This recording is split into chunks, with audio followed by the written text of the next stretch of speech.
The Eastern Front Medal, or Winterschlacht im Osten Medal, was introduced in May 1942 by Hitler to the members of the Wehrmacht and Waffen-SS who fought on the Eastern Front from the 15th of November 1941 to the 15th of April 1942. The medal was also commonly referred to as the Gefrier Fleischorden, or Frozen Meat Medal, by the soldiers awarded it, and it is estimated that 3 million medals were awarded. Interestingly, the medal was actually designed by a serving soldier in the Waffen-SS, Unterscharführer Ernst Klaus. There was a range of criteria that could have been met to be awarded the medal. The one being to have been in active combat for at least 14 days from the required dates, another being 60 days of continuous service in the combat zone but not necessarily in direct combat, also for the Luftwaffe 30 air combat dispatches, and finally being severely wounded or killed in action. Once awarded the medal, it was not to be worn in combat, and instead the ribbon was to be stitched to the second buttonhole on the tunic. Something to point out is that after World War II in 1957, the BDR, along with some other wartime medals, reissued this medal, but they had the swastika removed from it.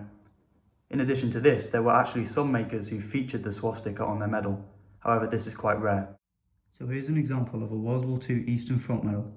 On the top of the medal, we can see a German Stahlhelm on a stick grenade. Below that, in the centre, we can see an eagle clutching onto a swastika that is on an oak leaf branch.